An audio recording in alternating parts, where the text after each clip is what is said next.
Alors, nous allons d'abord parler du retour du président Laurent Gbagbo. Oui. Est-ce que vous pensez que son retour est prévu pour le 17 juin? Pensez-vous que c'est une bonne idée qu'il entre au pays? C'est une bonne idée.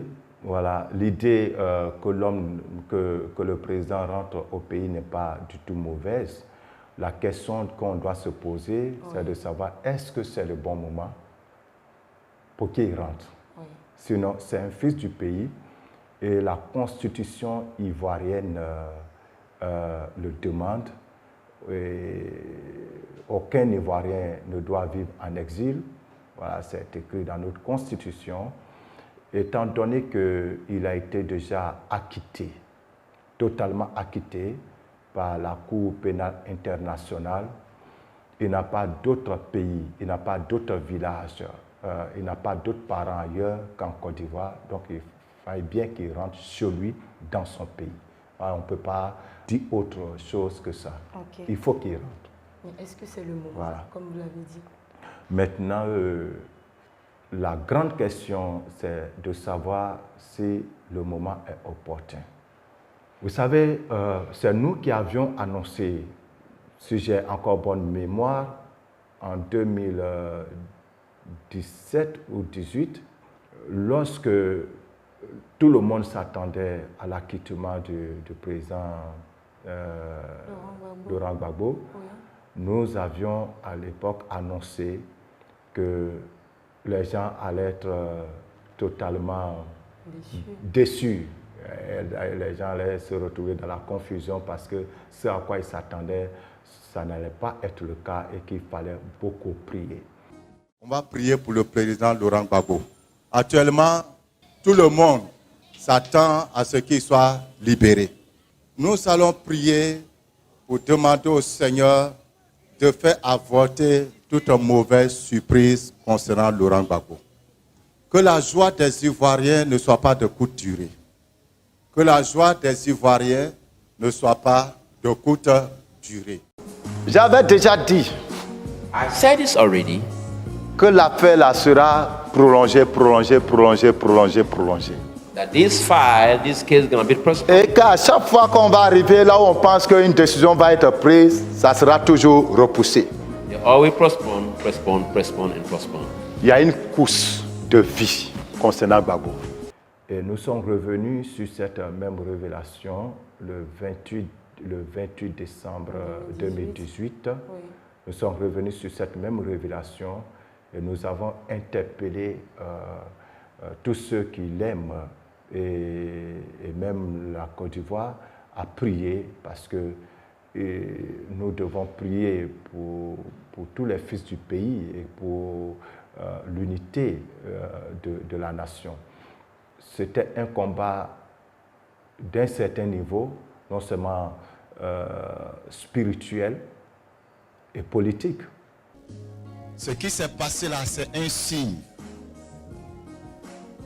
pour que vous puissiez fléchir réellement à genoux. Ce qui s'est passé, et puis les gens sont sortis. Les gens ont commencé à danser à Yopougon, dans certains endroits. Et puis après, c'est comme une désillusion. C'est un signe, les amis, c'est un signe. C'est un signe. Je dis que c'est un signe. Je le répète, c'est un signe.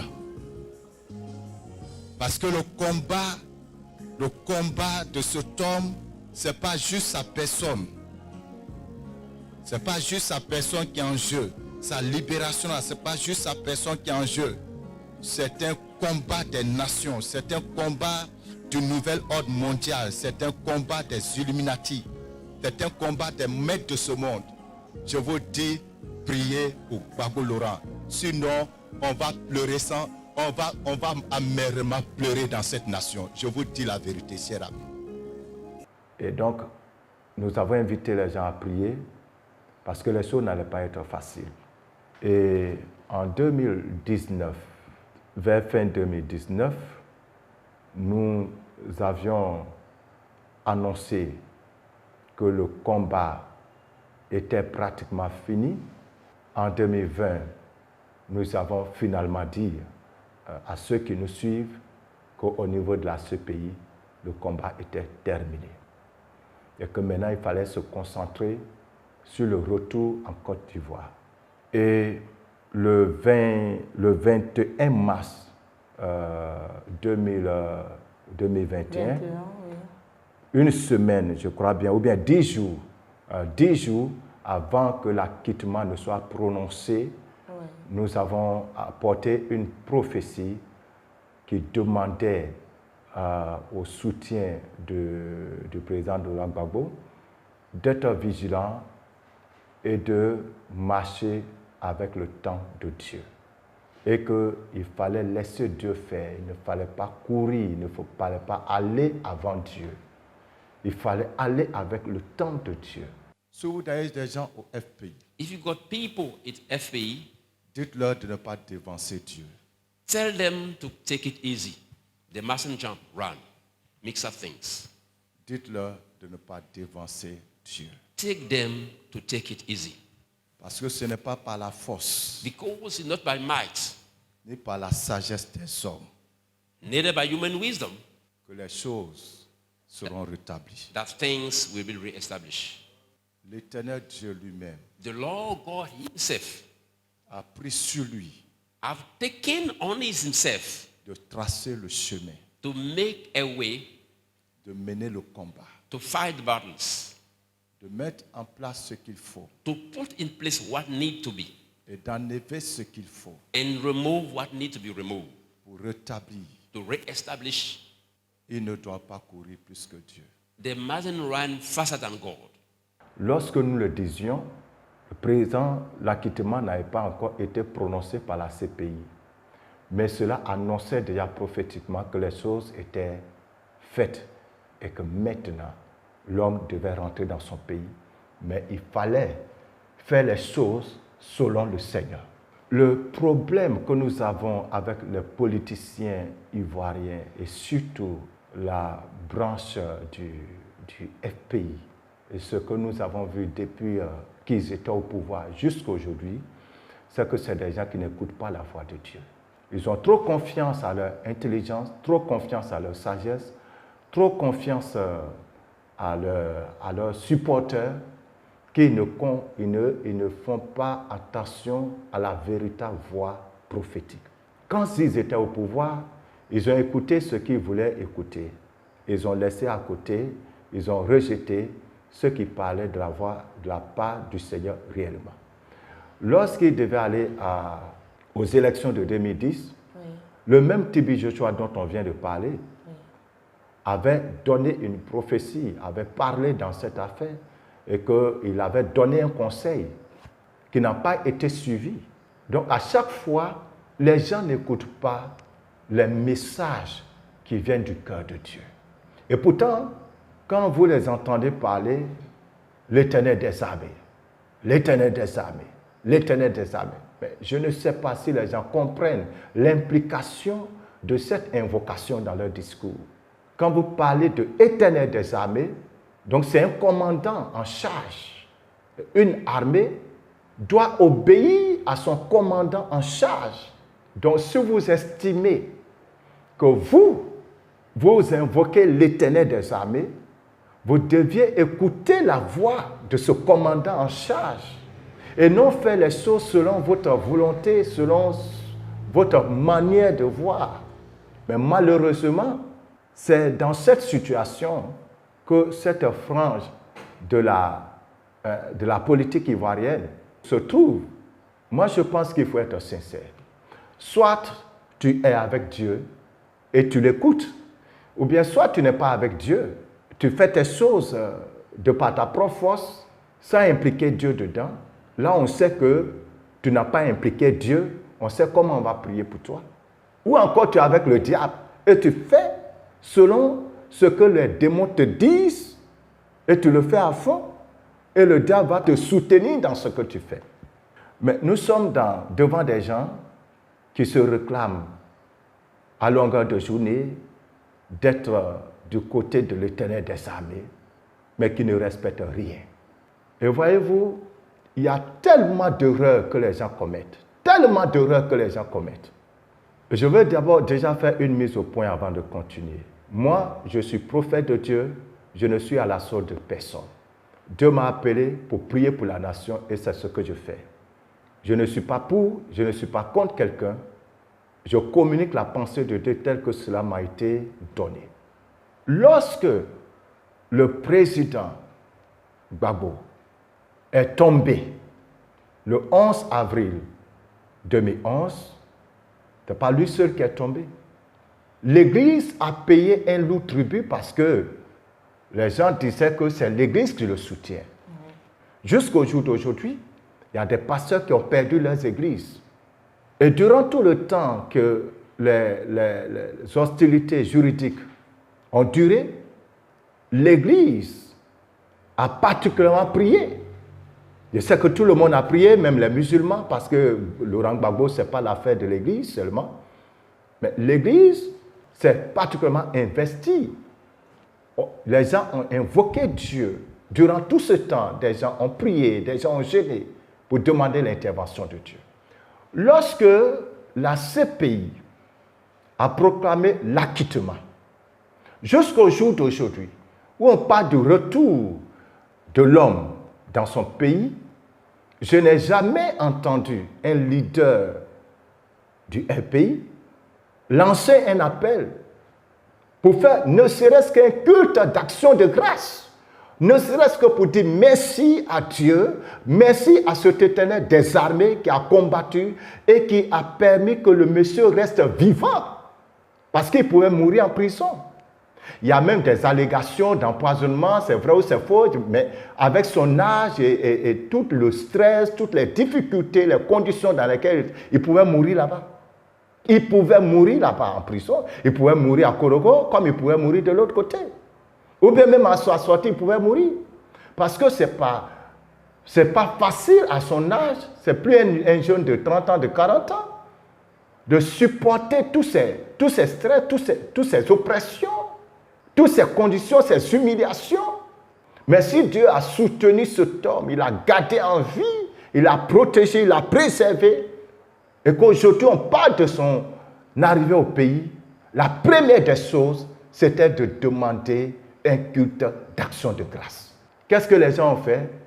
Ils se sont invités à danser, à manger dans leur maison, à festoyer dans leur maison. Et ils ont laissé l'Éternel des armées là où il est. Vous savez, il y a des choses que nous faisons qui provoquent la jalousie de Dieu. Les gens ne savent pas honorer Dieu. Les gens ne savent pas donner la place qu'il faut à l'Éternel des armées qu'ils invoquent tous les jours. Ils ne font jamais de discours sans parler de l'Éternel des armées. Mais quelle est la gloire qu'il lui donne? Parce que Dieu ne partage pas sa gloire avec un homme.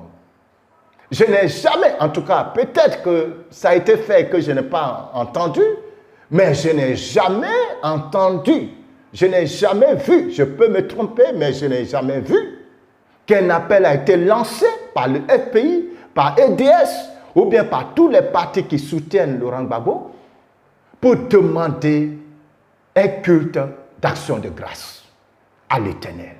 C'est une erreur très grave. C'est une erreur très grave. Et j'en parle avec le cœur. C'est une erreur très, très grave. Et les gens continuent comme ça. Les gens continuent. Il y a un groupe qui a quitté en exil. Beaucoup sont morts en exil.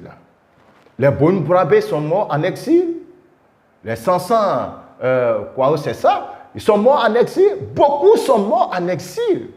Tous ceux qui sont rentrés aujourd'hui et qui sont en train de courir de ville en ville, de village en village, est-ce que les gens ont pensé à se réunir en tant que des exilés?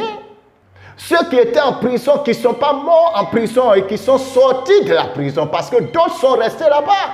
Jusqu'à aujourd'hui, il y a d'autres qui sont encore en prison.